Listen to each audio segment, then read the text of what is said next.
네, 짚어봐야 할 부산의 현안과 이슈를 한층 더 꼼꼼하게 살펴보는 시간입니다. 오문범의 좀 부산 YMCA 오문범 사무총장 스튜디오에 모셨습니다. 안녕하십니까? 네, 안녕하십니까? 예, 반갑습니다. 아니 지금 보니까 막 저희 뉴스에서도 해수부 부산 이전과 관련해서 인터뷰를 많이 해주고 계시던데 오늘 또 제가 여러 가지 좀 질문을 드리려고 합니다. 네. 일주일 사이에 또 해수부 이전과 관련해서 많은 이슈들이 있지 않았습니까? 네. 그 중에서도 국정기획위원회 해수부 보고 중단 사태가 일단 있었고 어제였죠. 엊그제였죠. 이틀 전 국무회의에서는 연내 해수부 부산 이전을 검토하라고 하는 이재명 대통령의 두 번째 좀 강력한 지시가 있었습니다. 예, 한마디로 좀 급박하고 참 익사이팅한 그런 식으로 요즘 말로 약간 도파민 도네. 네, 맞습니다. 너무 왔다 갔다 하는 이런 내용들이 좀 많았는데 지난 20일이었죠. 국정기획위원회에서 해수부 이제 업무 보고가 있었습니다. 그래서 이제 어떤 업무 보고를 할 것인가 되게 이제 관심들이 좀 높았었는데요. 근데 그 해수부가 보고도 하기 전에 논란이 있었죠. 그러니까 국정위와 논의도 되지 않은 해수부 부산 이전 로드맵 이라고 하는 것이 이제 유출이 된 겁니다. 그래서 언론에 막 보도가 되고 여러 논란들이 있었는데 사실 이재명 대통령의 첫 국무회의 해수부 부산 이전을 조속히 이행하라라고 하는 지시가 있었음에도 불구하고 해수부가 이날 보고를 하는데 다른 현안들을 싹 다 보고를 하고요. 맨 끝부분에 가가지고 마치 지역 현안인 양, 그러니까 부산 지역 현안인 양 해수부 부산 이전에 대한 계획을 얘기를 하면서 결론은 2029년 연말쯤 최종 옮기겠다. 이런 내용을 발표를 한 겁니다. 결국 이제 국정위가 그 얘기를 듣고 사실 좀 열이 나지 않겠습니까? 그렇죠.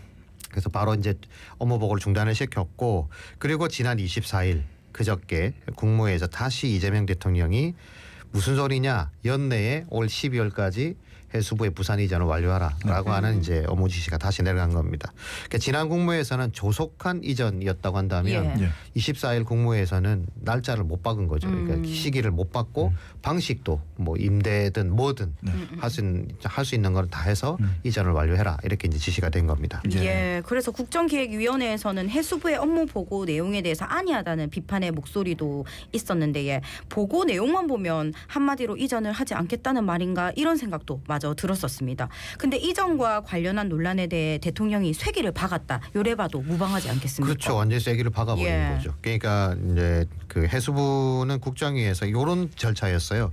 25년 그러니까 올해 7월 달에 청사 이전 기획단을 구성하겠다. 그리고 내년 5월까지 청사 설계를 발주하겠다. 26년 말까지 내년 말까지 부산 이전에 필요한 직원 조기 정착 및 정주 여건 지원과 같은 세부 지침을 마련하겠다. 그리고 27년 내후년이죠. 3월에 공사를 발주하면 한 2년 정도 한 2년 반 정도 걸리니까 29년 12월 달에 입주할 계획이다. 이제 이전을 할 계획이다. 이렇게 보고를 했거든요. 근데 이게 원래 그 정상적인 상황이라면 이거 타당한 이야기 맞아요. 그러니까 이전에 1차 공공기관 이전 때를 기억해 보시면 그때 보통 공공기관들이 빠르게 이전하는데도 3, 4년씩 걸렸거든요. 청사도 만들고 뭐 이전 계획도 만들고 하는. 그런데 지금은 그 상황이 아니지 않습니까? 그러니까 어제 광주에 가셔가지고 이재명 대통령이 또 광주에서도 똑같은 비슷한 얘기를 했어요. 지방 소멸, 그러니까 지방을 어떻게 살리고 국토를 균형 있게 발전시킬 거냐. 이게 최대 과제다. 이제는 수도권 1국으로는 살 수 없다. 이런 얘기를 또 했단 말이죠. 그러니까 이 국토 균형 발전과 지방 활성화의 바로미터와 같은 정책 해수 부산 이전입니다. 그러니까 뭐 여러 얘기는 있죠. 그러니까 내년 지방선거를 위한 뭐 포석이다. 부산 경남을 이제 그 먹기 위한 뭐다. 이런 얘기들도 있지만 뭐 이렇든 저렇든 이유를 다 떠나가지고 어쨌든 이재명 대통령의 지금 정책의 핵심 딱 그 공직사에 보내는 시그널의 핵심 포인트는 뭐냐? 해수부 부산 이전이에요. 그리고 그것도 빠른 이전입니다. 지금은 이제 시기가 12월 말까지로 이제 이렇게 못 바꾼 그런 상태인데 결국 해수부가 안테나를 잘못 세운 겁니다. 그러니까 너무 안일했다는 비판은 뭐 당연한 거라고 생각되고요. 그리고 해수부 안들이 2029년 12월이면 딱 즈음이 언제냐? 차기 대통령 선거 때문에 각 정당이 한참 내부 경선하고 있을 때예요. 그러니까 뭐 안 하겠다는 얘기죠. 그거는 뭐 그 이전 거부 발표라고 하는 게 맞는 이야기고 이런 가운데 대통령이 직접 임대든 매입이든 방식 상관없다. 연내로 부산 이전을 하라 이렇게 얘기했던 것은 또 뭐 해수부를 비롯한 국정위에다가도 명확한 메시지를 던진 거다 이렇게 볼 수 있겠습니다. 자 이렇게 이재명 대통령의 의지를 보면 해수부뿐만 아니라 다른 부처와 공직자들에게도 좀 강한 시그널을 보내고 있다. 이거는 뭐 확실하게 느껴지는데요. 이런 가운데 전재수 의원이 해수부 장관 후보자로 지명이 됐고 이제 후보자 임명 또 해양수산 비서관 내정 소식도 좀 스물스물 들리더라고요. 제가 이 시간에 여러 번 이제 말씀을 드렸는데 예. 해양수산 비서관, 네. 초대 비서관은 부산을 좀 잘하는 분이면 좋겠다. 또 그리고 이제 물류라 이런 데를 연결고리를 잘 해줄 수 있는 분이면 좋겠다. 이런 얘기를 계속 해왔었고 이거는 뭐 여러 지역사회에서 했던 이야기입니다. 근데 일단 그 부분은 약간 핀트가 벗어난 부분이 있는데 일단 그 장관은 뭐 부산 유일의 민주당 지역구 의원이죠. 전재서 의원이 이전에도 하마평에 계속 오르던 인분 그런 분이어서 네. 일단 지명이 되었습니다. 특히 이제 대선 과정에서 북구강로 개척 추진위원장을 맡은 바가 있었고 이번 인선에서도 뭐 대통령실에서도 이제 밝히기를 해수부 부산 이전과 북구강로 개척이라고 하는 대통령의 공약을 실천한 최적의 인사다. 그리고 혹시 보셨어요? 지금 이렇게 예. 그 문화관광위원회 그 위원장을 네. 맡고 있거든요. 예. 그래서 여기에서 그 국민의힘 의원이 박장화 의원인가요? 그분이 우리 위원회 위원장님께서 이번에 해수부 장관으로 그 이제 그 지명을 받았다 해서 박수를 쳤어요. 네네. 그러니까 되게 이례적인. 그래서 개인적으로 보니까 아 이게 그 굉장히 그 위원회에서도 운영을 잘했던가 보다. 그렇지 않으면 굳이 그 뭐 야당 의원이 박수를 쳐서 모든 위원들이 박수를 칠 이유는 없지 않겠습니까? 예. 그래서 이제 그런 생각도 좀 들었는데 그런 부분에서는 어떻게 보면 여야 간에 좀 참여할 수도 있는 당장 김용태 비대위원장이 그 대전에 가가지고 반대하지 않았습니까? 해수부 졸속 이전이다. 뭐 네. 이렇게 반대 의사를 밝혔는데 그런 쪽에서도 굉장히 좀 여러 가지로 유연한 일들을 하지 않을까라는 기대감이 좀 들었었고요. 실제 이제 정식 임명이 되고 나면 아마 현재 해수부 분위기도 굉장히 달라질 겁니다. 아마 다른 관련 현안들의 추진 속도도 빨라질 걸로 이렇게 예상이 되고요. 그리고 부산 출신의 삼선 의원이니까 또 그런 얘기도 하셨더라고요. 제가 부산을 누구보다 잘합니다. 그래서 뭐 청사에 위치든 뭐든 뭐 속속들이 잘 알고 있으니까 제가 그걸 잘 할 수 있을 거다라고 했는데 어쨌든 부산 이전에 대한 미션 그리고 해양 수도 부산에 대한 여러 가지 어떤 뭐 부담감이 있을 텐데도 그런 일들을 잘 수행하지 않을까. 그래서 내부에서도 마냥 거부하거나 비협조할 가능성은 상대적으로 낮아질 거다라고 봐지고 실제 지금 해수부가 이미 부산에 내려와서 중앙동 근처에 네. 빌딩들을 계속 둘러보고 있다. 네. 예. 이런 얘기도 뭐 공연하게 지금 나오고 있는 상황이고 지금 밝히기는 좀 그렇습니다만 노조도 입장이 좀 다른 것 같아요. 예, 일단 그런 부분들도 좀 있습니다. 그래서 일단 그런 부분들은 여러 가지로 이제 대통령의 강력한 의지가 시그널을 바꾸고 있다라고 볼 수 있는 거고요. 실제 해양수산 비서관 같은 경우에는 현재 경기 평택항만공사 사장으로 재직하고 있는 김석구 이분이 이제 내정이 됐는데. 이분도 뭐 한국해양대 해양학과 그 항해학과를 나오셨더라고요. 그러니까 부산에 연고가 전혀 없는 건 아니죠. 그러네, 예. 일단 부산에서 대학을 나오셨으니까. 그리고 해운, 항만, 물류 전문가로 이제 업계에서는 또 그렇게 이제 전문가로 평판이 있는 분이셔서 해수부 장관은 부산 출신 그리고 비서관은 관련 분야의 전문가. 뭐 팀워크는 나쁘지 않을 것 같습니다. 그래서 그런 이제 두 분이서 이제 그 어쨌든 좋은 그림을 좀 그려야 되지 않겠나. 지역 출신 인사가 아니어서 비서관이 아쉽다. 그러나 대학은 또 부산에서 나오셨으니까 네. 좀 그런 또 위안거리가 있는 것 같습니다. 네. 예, 해양수도 부산 정책을 추진할 장관, 비서관이 정해진 만큼 더 빠르게 속도 사업이 추진될 것으로 보이는데 이 정책이 빠른 시간 안에 잘 추진되려면 대통령, 장관, 비서관의 소통이 무엇보다 중요하지 않겠습니까? 그러니까 속도전이 이제 이 속도에 대해서 여러 얘기들이 있는 것 같아요. 그러니까 너무 빠른 속도 아니야? 이렇게 예. 너무 저속으로 가는 거 아니야? 그 야당에 이제 그런 비판도 있을 수 있는 거고요. 그런데 그만큼 우리 입장에서는 워낙 뭐가 된 게 없으니까 그동안.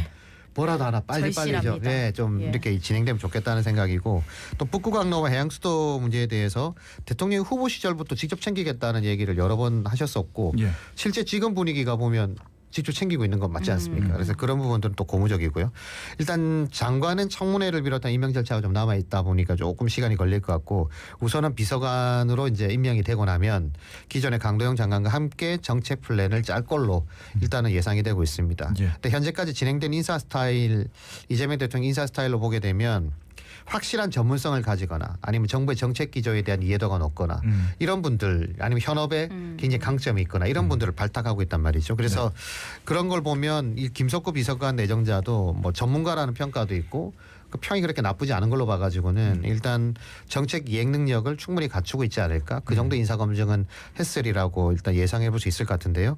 일단 지역 입장에서도 기대는 가져볼야 될 것 같습니다. 그리고 계속 말씀드리지만 이 해수부 이전은 이전 자체의 의미도 있습니다만 이 해양수산 분야의 기능을 총합시키는 거. 그러니까 밑그림을 잘 그리는 거. 이게 굉장히 중요한 포인트여서 이 부분에서 장관 내정자와 좀 소통을 많이 할 걸로 예상을 하고요. 그리고 대통령의 또 빠른 결단들이 필요한 부분들이 있을 텐데 예를 들면 HMM 문제라든지 이런 부분에 대한 힘을 실어야 되지 않겠습니까? 실제 HMM 같은 경우에는 30%가 넘는 지분을 가진 산업은행이 지분을 매각하겠다라고 하는 얘기도 있어서 요건 대통령께서 좀 결단을 해 주셔야 될 부분이니까 그런 부분들도 같이 좀 얘기를 해야 될 것 같습니다. 네, 지금 뭐 일주일 동안 일어났던 일들이 정말 많은 일들이 있었는데 좀 정리를 해보면 해수부 부산 이전은 일단 선 이전을 하고서 후 청사 건립하는 좀 그런 방향으로 갈 것 같고 해수부 이전과 함께 나머지 정책도 심임 장관 또 비서관을 중심으로 로드맵이 구성될 거다. 이렇게 보면 될까요?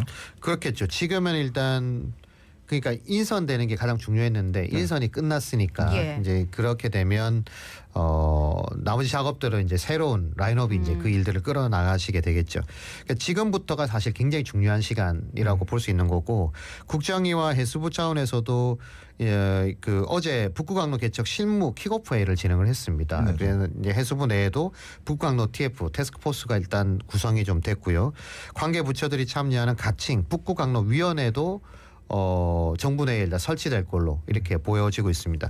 그래서 여기에 이제 한국해양수산개발원 이제 KMI가 또 참여를 했고 극지연구소도 이 이제 그 킥오프 회의와 아마 TF에 참여를 하는 걸로 보이는데요. 일단 북구강로위원회가 정식 출범하기에 앞서서 정책 방향에 대한 설정이라든지 추진 과제 발굴과 같은 업무들을 이제 담당할 걸로 보입니다. 그러니까 이 TF가 굉장히 중요한 거죠. 이런 과제들을 어떻게 이제 세팅할 거냐라고 하는 거니까. 그래서 이재명 정부가 정부 초기에 이 북구강로와 해양강국 두 가지의 어떤 정책 모토를 삼은 것은 부산 입장에서는 굉장히 고무적인 일인 거 뭐 분명한 사실이고 시민분들께서도 기대를 좀 가지셔도 되지 않을까. 또 기대와 함께 또 이렇게 좀 응원하는 것도 좀 있어야 될 것 같습니다. 그래서 여기에다 중추 기능을 담당할 수 있는 기관들이라든지 또 협회, 또 시설, 기업 유치 이런 것들이 함께 이루어질 수 있도록 뭐 기대하고 응원하는 것도 좋고 또 압박도 좀 가하는 그런 자도 같이 있어야 될 것 같습니다. 알겠습니다. 이렇게 예상보다 빨리 해양 수도 부산의 정책 비전들이 보여지면서 부산 지역 내에서도 해수부 이전 또 HMM 부산 이전 추진을 통해 새롭게 해양 수도이자 해양 강국의 초석이 되기 위한 다양한 논의와 또 주장이 나오고 있지 않습니까? 네, 일단 부산시도 청사 임시청사 얘기가 나오니까 이제 거기에 대해 같이 이렇게 뭐 찾아본다든지 지원할 수 있는 부분들을 약속을 했습니다. 예. 그리고 각 정당 또 시민사회 일반 시민들도 이제 환영과 기대를 잘하는 목소리들이 나오고 있는데요. 이런 가운데 좀 더 체계적인 요구를 해야 된다라고 하는 목소리가 지역사회 내에서도 있습니다. 예를 들면 현재 부산이 가지고 있는 강점이 뭐냐? 그러면 이제 항만과 물류 시스템이라고 하는 이제 인프라 부분이죠. 이 인프라는 세계 해양 선진 도시들과도 비교해도 떨어지지 않는 수준을 보유하고 있다. 이제 이런 내용이고 반면에 해운 또 해양 금융과 법률 지역 매력도 경쟁력 이런 부분들은 좀 많이 떨어지더라고요. 그러니까 다른 선진 도시들에 비해서는 많이 부족한 부분들이 있어서 근데 이런 기능이 떨어지는 이유를 좀 살펴보니까 이런 이유가 있습니다. 독립적인 의사결정이 가능한 도시들이 경쟁력이 있더라. 그렇지 않은 부분들은 좀 떨어지는 한계가 있더라는 건데 부산 같은 경우에는 사실 중앙정부가 다 결정하잖아요. 해수부도 세종이 있었고 그러니까 모든 결정을 중앙정부가 결정을 해야만 움직일 수 있는 그러니까 부산에도 항만공사도 있고 또 지방청도 있고 뭐 수산청도 있고 여러 청들이 있습니다만 실제로 부산이 시민들께서 잘 모르실 수 있는데 해안이 삼면이 다 해안이잖아요. 부산도.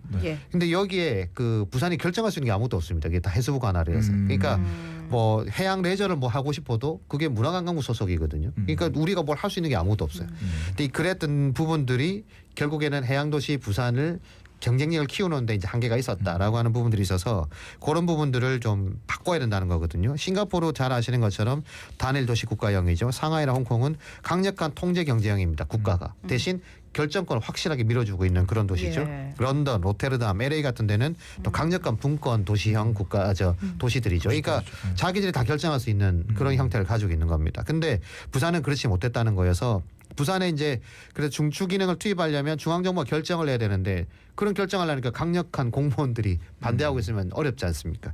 이제 이런 부분들이 이제 잘 자치권을 부여하는데도 어려움이 있었다는 거거든요. 그래서 그런 의미에서 해수부가 이전하는 것이 가지는 의미, 막 여러 비판의 목소리도 있습니다만 그래도 부산에 와 있으면 아무래도 이제 지역 현안이나 이런 것들을 더 살필 수 있으니까 거기에다가 해사법원의 이제 법률 서비스. HMM과 같은 기업 유치를 통한 도시 매력도를 높이는 부분 여기에 해양금융 뭐 그게 산업은행이 됐던 아니면 동남권 뭐 그 금융투자공사가 됐던 어떤 형태가 됐던 이 금융 분야가 확대되는 거 싱가포르는 한 20개 국제 금융기관들이 있답니다. 그러니까 예. 이게 비교가 안 되는 거죠. 부산도 그런 부분에서 강화를 해야 된다. 그래서 기존 인프라에 강력한 그 기능들이 더해졌을 때는 네. 부산도 충분히 경쟁력을 회복할 수 있다고 볼 수 있는 겁니다. 그러니까 지금 말씀하시는 거 들어보면 독립적인 의사 결정이 가능해야 해수부를 가지고 와도 부산에 정말 좀 발전에 도움이 되는 그런 네. 형태가 될 것이다 이런 말씀해주신 것 같습니다. 진짜 이번 이 해수부 부산 이전이 좀 지역 균형 발전의 신호탄이 돼서 좀 좋은 모델이 됐으면 좋겠네요. 자, 다음 소식 짚어보겠습니다. 새 정부의 중요 정책 가운데 부산을 비롯한 각 지방들이 주목할 정책이 하나 더 있습니다. 바로 이 서울대 10개 만들기 사업인데요. 지역 인재 양성 또 지역 대학 경쟁력을 높이기 위한 사업인데 이 부분 좀 짚어볼까요? 2025년 대한민국의 지방 현실은 이런 화두가 있습니다. 인재가 먼저냐, 일자리가 먼저냐. 예. 그래서 이제 뭐 닭이 먼저나 달걀이 먼저 이런 논란일 수 있는데요. 이 질문에 대한 현실적 대답은 무엇이든 먼저 해야 된다. 일자리도 많이 만들어야 되고 네. 인재도 키워야 되고 이런 게 이제 대답이 될 수 있을 것 같은데 사실 이 두 문제는 이 문제는 동전의 양면과 같은 문제죠. 그래서 이런 가운데 지역 간 교육 격차를 해소하고 학력 사회에 대한 새로운 대안으로 주장되던 게 그게 바로 서울대 10개 만들기입니다. 그러니까 원래는 뭐 한 3년 전부터 주장이 됐다고 하지만 실제로는 한 20년 정도 돼요. 네. 그래서 이게 계속 지방 대학들을 키워야 된다라는 얘기들이 있었는데 서울대 학생 1인당 교육비가요. 2024년 기준으로 보면 6,059만 원입니다. 오. 그러면 지역 그 대학들 중에 제일 많이 지원받은 데가 부산대학인데 얼마냐? 2,603만 원입니다. 오, 차이가 많이 나네. 많이 나죠. 2.3배 납니다. 거기다가 이제 학생 수는 또 비슷한데요. 전인 교원 수는 1.6배.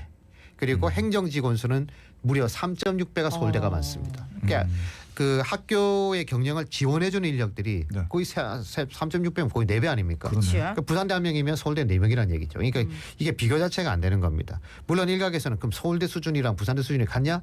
이렇게 얘기하지만 저처럼 90년대 그 이전에 이제 대학을 예. 뭐 80년대 이런데 대학을 다녔던 사람들은 다 기억하실 거예요. 그게 그때 당시만 해도 서울대랑 부산대랑 큰 차이 안 났습니다. 사실 고대 연대 정도 빼고 나면 다 부산대 갔거든요. 그 저희 때는요 고등학교 때 서열을 매기면 서울대 몇 명, 연고대 몇 명, 그다음 부산대 숫자로 고등학교 수준을 평가했었어요. 네. 지금은 아니지 않습니까? 그러니까 이게 그만큼 그 사이에 이 격차가 투자 규모 자체가 달랐고 수도권 비수도권의 격차가 커지면서 이 대학 수준도 그만큼 벌어져 버린 겁니다. 완전 격차가 벌어진 거죠.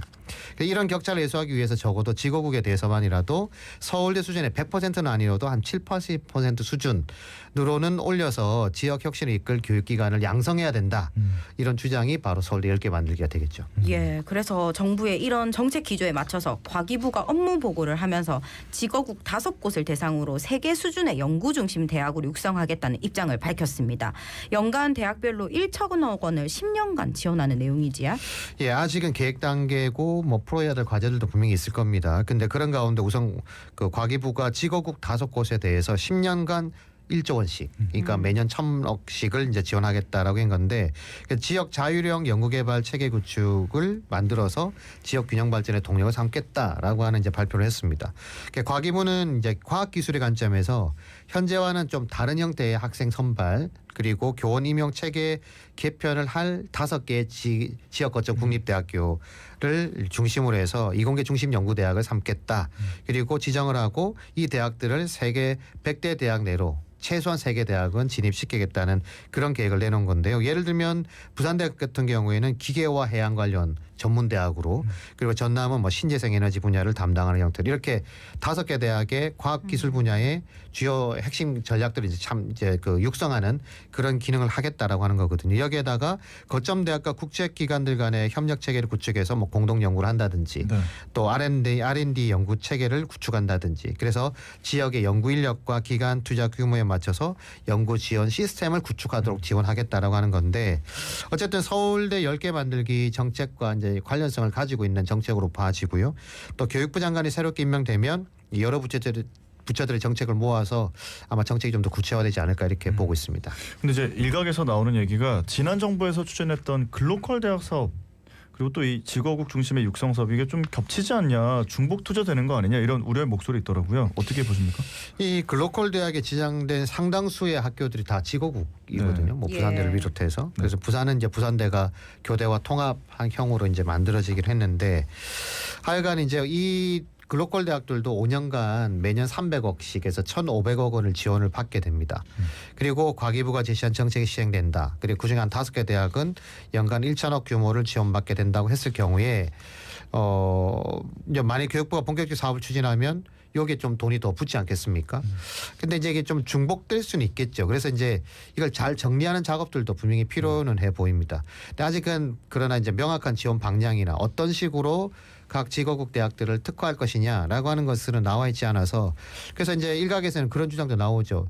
이 대학 이름을 바꿔야 된다. 그래서 이제 한국대학교로 바꾸고 한국대학교 서울 캠퍼스, 한국대학교 뭐 부산 캠퍼스 이런 식으로 바꿔야 된다. 그래서 이제 파리에 가면 파리대학교 1대학, 2대학 이렇게 나눠져 있지 않습니까? 또 캘리포니아에도 가도 이제 그렇게 나눠져 있는데 그렇게 운영하는 주장도 있는데 뭐 그런다고 바뀌냐 뭐 이런 얘기도 있고 여러 얘기들이 있어요. 근데 어쨌든 지금은 지거국만이라도 서울대 수준의 대학으로 재도약을 시켜야 된다라고 하는 것은 뭐 여러 이제 이야기들이 있으니까 그래서 지방 인재를 육성하고 균형 발전의 초석을 더 늦기 전에 최소한의 마지노선으로 만들어야 된다라고 하는 그런 의견이 더 강하게 나오고 정부도 그걸 일단 수용한 형태를 취하고 있으니까요. 그래서 실제 어떤 그림이 그려질 것이냐라고 하는 부분에 대해서는 논의를 더 깊이 해봐야 되고 글로컬 대학이라든지 라이즈 사업과의 연계성 이런 부분들도 좀 잘 설계를 좀 잘 해야 될 필요성이 있습니다. 예, 실제 지역 거점 국립대 교수회 등에서는 구호보다는 재정 기반과 제도 설계가 먼저